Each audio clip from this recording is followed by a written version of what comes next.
anong mensahe ang kailangang malaman o marinig ng mga Cancer sa period na to. Pwedeng nangyayari na itong magiging reading natin or mangyayari pa lang.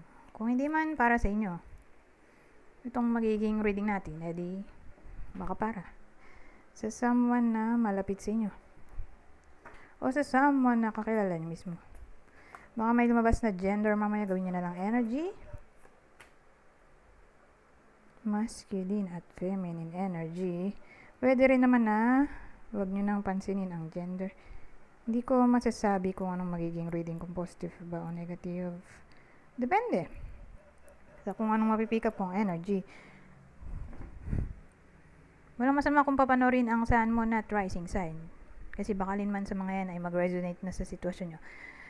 Dalawa yung naisip kong scenario. Pero all about love kasi may love dito Love, consolation, bato, cross, at the Sun.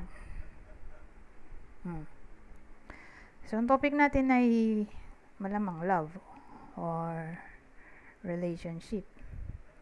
Yung unang naisip ko, sabihin nating kung relationship, kakaroon sila ng hardship o problem. Whether nangyayari na to o mangyayari pa lang, pero dadaan sila ng matinding hardship kasi cross. Isipin nyo si Christ, si Jesus Christ. Dala-dala niya yung cross, di ba ganun kabigat yun? Tapos, tawag doon, puprosisyon niya at may tawag doon, nakalimutan ko.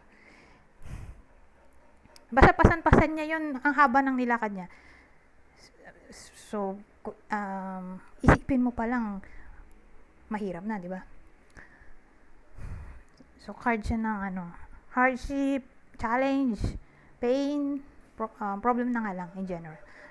So, love issues.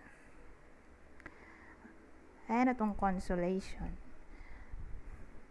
So, dito sa consolation, di para siyang nanalo ng premyo. Consolation nanalo siya ganun. May premyo siyang na panalunan, award, promotion, basta ang dating naging masaya siya. Okay? Bakit? Kasi magkakaayos sila sa The Sun. Okay? Ngayon, kung dito relasyon. Pero yung relationship natin, either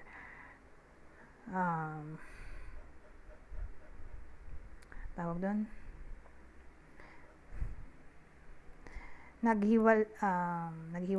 naghiwalay or maghihiwalay pa lang. Magkakabalikan dito. Okay? Dito naman sa susunod na senaryo yung naisip ko, applicable naman sa mga single na matagal na silang single. Nahirapan sila makahanap ng iba. Doon papasok yung hardship. So, syempre, consolation nga, di ba? Sabi ko kanina, para silang nanalo ng something. Plus the Sun, success, victory, or happiness din naman. Para silang happiness actually. Pero kung pagsasamahin natin tong tatlo, more like may new love interest na magpapasaya sa kanya. New love interest, whether crush niya lang ay celebrity, makaka-crush siya sa celebrity, or who knows, baka in person talaga. May magkagusto sa kanya, or siya yung magkagusto. Ang mahalaga, sumaya siya. Okay? Yan dating dito. Lalo na siguro kung may magkagusto sa kanya. More like type din niya, or may magustuhan siya, type din siya. May reciprocation ng feelings. So, more like maglilid yan sa relationship. Ganun dating. Anyways.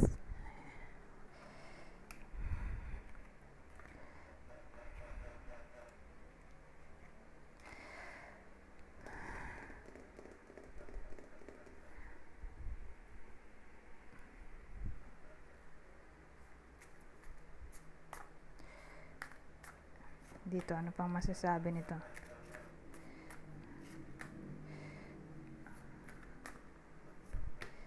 Oh, 9 of Swords ang dulo.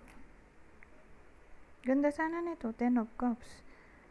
So, ang bida natin ni pamilyado, pero di sila kasal. Okay?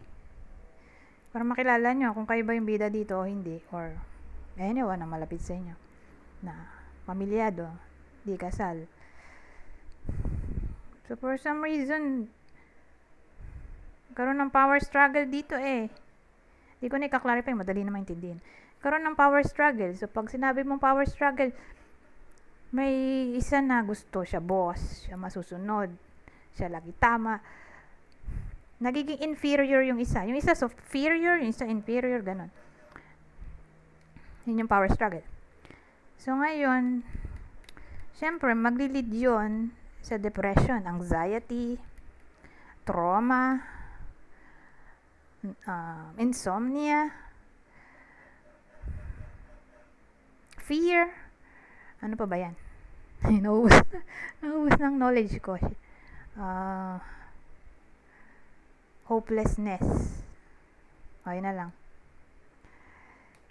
So, in short, naging sad yung tao dito, OMG. Whether nangyayari na to or mangyayari pa lang, ganda thing. Pero kung nangyayari na to, wala pang improvement eh, sad to say. Pero, dito lang naman sa period na to. Hindi naman to forever.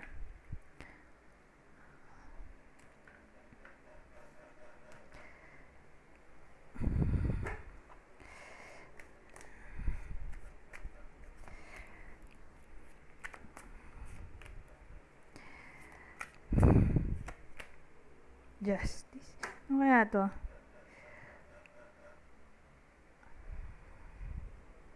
Justice yung dulo. Three of Wands. Excuse me. Dami ko ng hangin na nalunok kasi kakasalita ko.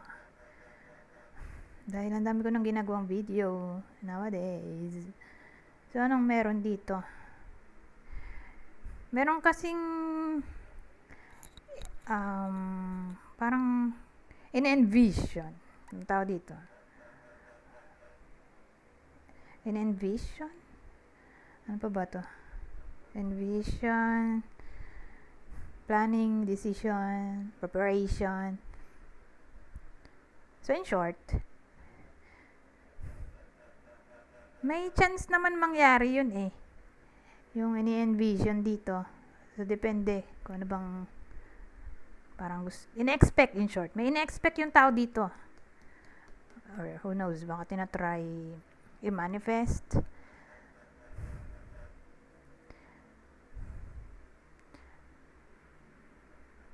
Ito, clarity. Malaki ang chance na kakaroon ng potential outcome or positive outcome dito sa Three of Wands. Pero kasi may justice eh. Pag nakita ko yung justice, kailangan mo ng effort. May reward eh. Ganun, doon papasok yung reward. So, kung mag-effort ka, may reward. Parang mirror. Pag tumingin ka sa mirror, or karma, ganun, bumabalik.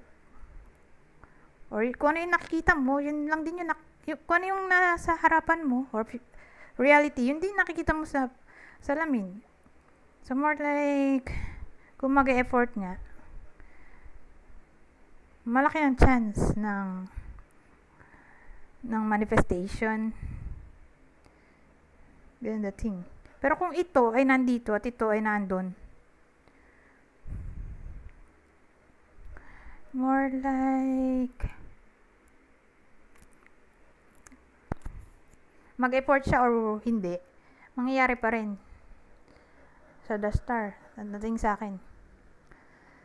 Ang kailangan lang niya dito ay balance ng kung magka-switch sila, kung nag-switch sila, ang kailangan lang niya ay right mind. Right mind in a way na balance yung logic, emotion. Pero since ganyan nga, star, justice, more like may blessing na paparating kung e-effortan. Mangyayari yung expectation kung e-effortan, ganun. Anyways. So, ewan ko kung anong ina-expect nyo dito. At tanaw nyo naman na eh. Parating na. Kailangan lang maghintay. Success card nga raw to eh. Yun nga lang. Kailangan mo lang maghintay. Kaya nga waiting card din to.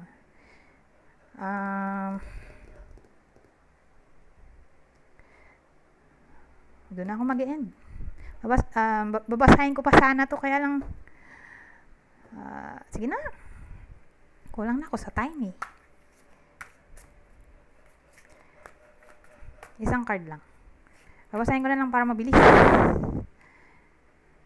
General advice at prediction na to. Oh, ang ganda nito. Oh. Yung manifestation na sinasabi ko, andito na. Parang double confirmation o triple confirmation. Dahil may star pa kanina, di ba? Sabihin natin triple indicators na malaki ang possibility ng blessing or abundance. So, paparating ito sa period na to. Or after, mga ilang araw after ng period na to. So, sabi dito, Ace of Abundance. This cherub brings wonderful news. A windfall of resources comes your way to help you with your plans. These resources may involve money, advice, or assistance in getting things done. It's a good time to start a new venture, change careers, or go into business for yourself. There may be important contracts to sign. So, yan. In short, may abundance, manifestation na maaaring mangyari sa period na to. Para sa iba sa inyo. Hopefully, lahat. Kaya lang, mahirap naman magsabi ng ganun. Pero, who knows? Anyways, hanggang dito na lang. Goodbye for now.